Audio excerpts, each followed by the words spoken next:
Australia के खिलाफ आखिरी वनडे खेलने के लिए इंडिया के दो सबसे बड़े क्रिकेटर मैदान पर उतरते हैं बैटिंग करने के लिए। स्कोर बोर्ड पर लिखा है 69 पर 1 विकेट। 168 रन चाहिए जीतने के लिए, लेकिन असली प्रेशर रन का नहीं है। असली प्रेशर है उन फुसफुसाहटों का, उन डाउट्स का, उन सोशल मीडिया ट्रायल्स का, जहां हर कोई सवाल पूछ रहा है कि क्या अब भी ये दोनों वहीं बिलोंग करते हैं? क्या इनका टाइम खत्म हो गया? क्या क्रिकेट अब इनसे आगे निकल चुका है? खास करके विराट कोहली, जिनके आगे थे लगातार 2-0। लेकिन रोहित और विराट ने दिखा दिया कि शेर बूढ़े हो चुके हैं, लेकिन शिकार करना नहीं भूले। नमस्कार, मेरा नाम है अनुराग सूर्यवंशी और आप देख रहे हैं क्रिक माइंड। वीडियो में आगे बढ़ने से पहले एक रिक्वेस्ट है कि प्लीज इस वीडियो को लाइक जरूर कीजिएगा। कुछ और करना चाहते हैं तो इस वीडियो को हाइप कर सकते हैं ताकि ये वीडियो ज्यादा से ज्यादा लोगों तक पहुंच सके। देखिए, क्रिकेट की खूबसूरती ही यही है कि कभी कभी जो प्लेयर सबसे ज्यादा ट्रोल होता है वो वही आखिर में हीरो बन जाता है। हर्षित राणा के साथ भी कुछ ऐसा ही हुआ। अब उन्हें तो मानो सबने पंचिंग बैग बना दिया था। सिडनी मैच से पहले तक उनके आंकड़े कुछ खास नहीं थे। पहले 2 ओडीआई में 2 विकेट 86 रन देकर। लेकिन सिडनी मैच से पहले कुछ बदला। टीम के हेड कोच गौतम गंभीर ने हर्षित राणा को अलग बुलाया और एक रियलिटी चेक दिया, वो भी सख्त वाला। हर्षित राणा के बचपन के कोच के मुताबिक गंभीर ने उन्हें सीधे कहा कि परफॉर्म कर वरना बाहर बिठा दूंगा। अब ये वो टाइप की टफ लव होती है जो या तो खिलाड़ी को तोड़ देती है या फिर बना देती है। हर्षित राणा के अंदर उसी वक्त आग लग गई। टॉस ऑस्ट्रेलिया ने जीता और पहले बल्लेबाजी चुनी। ओपनर्स मिशेल मार्श और ट्रेविस हेड ने शुरू से ही अटैक मोड ऑन कर दिया। पावर प्ले में 61 रन ठोक डाले। अब लग रहा था कि इंडिया के लिए फिर से लंबा दिन होने वाला है, लेकिन फिर कुछ बदल गया। इंडिया के बॉलर्स ने रदम पकड़ दी, स्पिनर्स ने जाल बुनना शुरू किया और हाँ, इस बार आखिरकार कुलदीप यादव को मौका मिला। वाशिंगटन सुंदर ने 10 ओवर लगातार फेंके और मैथ्यू शॉट और मैट रेनशॉ को पवेलियन भेजा। कुलदीप ने आते ही ये दिखा दिया कि उन्हें पहले मैच से ही खेलना चाहिए था। लेकिन असली टर्निंग पॉइंट तब आया जब ऑस्ट्रेलिया आराम से 183 पर 3 पर खेल रही थी। एक और पार्टनरशिप होती तो स्कोर 280 के पार जाता। मैच वहीं खत्म। तभी आया हर्षित राणा का दूसरा स्पेल और वहीं से शुरू हुआ खेल पलटने का दौर। हर्षित ने एक स्लोअर बॉल डाली जो कि पहले 2 मैचों में गायब थी। केरी ने शॉट मिस टाइम कर दिया। बॉल उड़ी डीप थर्ड मैन की तरफ। श्रेयस अय्यर ने एक बेहतरीन कैच लपक लिया, मतलब इतना बेहतरीन कि पूरा स्टेडियम खड़ा हो गया और उस एक कैच ने खेल की दिशा ही बदल दी और वहीं से हर्षित का जलवा शुरू हुआ। अगले ओवर में मिचेल ओवन आए बैटिंग करने। स्लिप में कैच आउट सिर्फ 1 रन पर। उसके अगले ओवर में हर्षित ने कूपर कॉनोली को भी चलता कर दिया 23 रन पर और फिर आखिरी में जोश हेजलवुड को डक पर आउट करके इनिंग्स समेट दी। हर्षित राणा 4 विकेट 39 रन 8.4 ओवर में। ऑस्ट्रेलिया जो 183 पर 3 थी 236 पर ऑल आउट हो गई 46.4 ओवर में। आखिरी 7 विकेट सिर्फ 53 रन पर गिरे। अब मंच तैयार था। टारगेट 237 का था, चेज करने लायक। लेकिन सवाल बड़ा था, क्या इंडिया का टॉप ऑर्डर फिर से ढह जाएगा? रोहित शर्मा जब शुभमन गिल के साथ ओपन करने उतरे तो सिर्फ 1 विकेट का नहीं बल्कि 2 नाकामी, तमाम शकों और रिटायरमेंट की चर्चाओं का वजन भी अपने कंधों पर उठा रहे थे। जोश हेजलवुड ने गिल को 24 पर कैरी के हाथों कैच कराया। इंडिया 69 पर 1। अब मैदान में उतरे विराट कोहली। एससीजी में शोर गूंज उठा।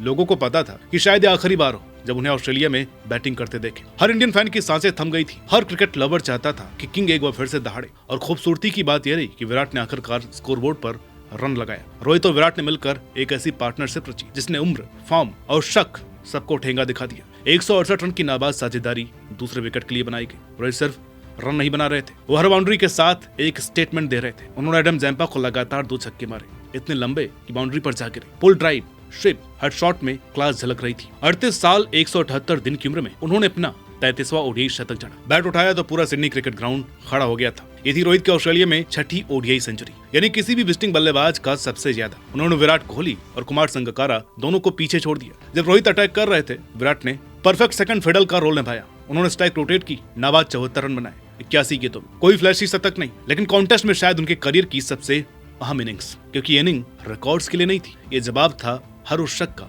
जिसने कहा था कि अब उनका वक्त चला गया है। अब आपको बताते हैं कि इस आखिरी वनडे में ऐसा क्या खास भारत ने किया जो पहले 2 वनडे मैच में मिसिंग था। हर एंगल से देख लीजिए, लो बॉलिंग, फील्डिंग, बैटिंग या बॉडी लैंग्वेज, हर जगह एक एनर्जी थी जो पहले 2 मैचों में मिसिंग थी। सबसे बड़ा फैक्टर था सिलेक्शन और एग्जीक्यूशन का बैलेंस। कुलदीप यादव को फाइनली मौका मिला और उन्होंने एक ही बार में साबित कर दिया कि मिडिल ओवर्स में अगर विकेट चाहिए तो सिर्फ पेस से नहीं, स्पिन से भी गेम कंट्रोल किया जा सकता है। वाशिंगटन सुंदर का 10 ओवर स्पेल एक मास्टर क्लास था डिसिप्लिन का। अक्षर पटेल ने सपोर्ट दिया और हर्षित राणा ने वो फायर ला करके दिखाया जो पहले 2 मैचों में गायब था। फर्क बस इतना था कि इस बार इंडिया ने रिएक्ट नहीं किया, प्लान किया। सिडनी में जो बॉलिंग पैटर्न्स दिखे वो एक सोच का रिजल्ट थे।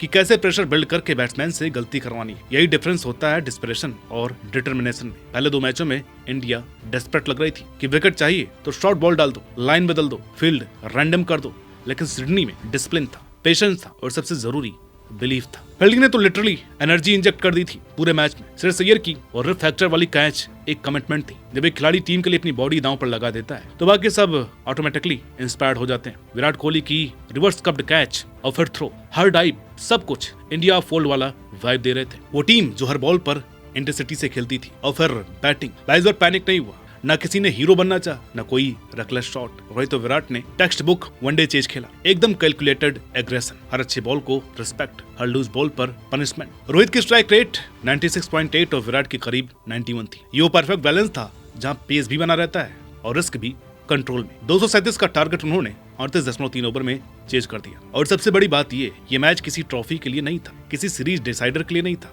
ये मैच प्राइड के लिए था। वो प्राइड जो चैंपियंस के डीएनए में होता है। रोहित और विराट दोनों जानते थे कि हार से ज्यादा डेंजरस चीज होती है इररिलेवेंस, और उन्होंने वही चीज रिफ्यूज कर दी।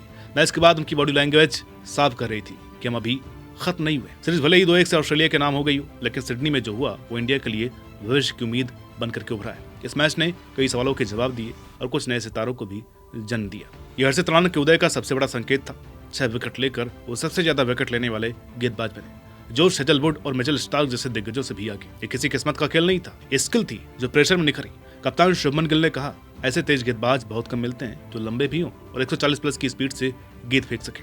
हर्षित के पास वो एक्स फैक्टर है जो आने वाले वक्त में इंडिया के पेस अटैक की रीढ़ बनेगा। वहीं कुलदीप यादव की वापसी ने सबको याद दिलाया कि क्यों वो इंडिस्पेंसेबल है। उनको पहले 2 वनडे में बाहर रखना बहुत बड़ी भूल थी और सिडनी में शामिल करना मास्टर स्ट्रोक साबित हुआ। उनकी गेंदबाजी ने मैच का रुख ही बदल दिया और दिखा दिया कि वो सिर्फ कंटेनमेंट नहीं बल्कि अटैकिंग वेपन है। सबसे बड़ा पॉजिटिव रहा रोहित विराट का रिवर्थ। सोशल मीडिया पर एंड एरा लिखने वालों को सिडनी ने चुप करा दिया है। रोहित बने प्लेयर ऑफ द मैच और प्लेयर ऑफ द सीरीज। 38 की उम्र में यह दिखा दिया कि क्लास कभी फेड नहीं होती, जबकि विराट ने 2 डक के बाद 74 नवाद की क्रूशल पारी खेलकर चैंपियन मेंटालिटी का नमूना पेश किया है। सिडनी में इंडिया ने ऑस्ट्रेलिया कंडीशंस में बड़ी चीज का नया टेम्पलेट दिया है कि पार्टनरशिप्स बनाओ। और अब चुनौती है 29 अक्टूबर से शुरू होने वाली T20 सीरीज और फिर साउथ अफ्रीका के खिलाफ 1.5 महीने का असाइनमेंट। लेकिन अब इंडिया के पास सवाल नहीं, आंसर है।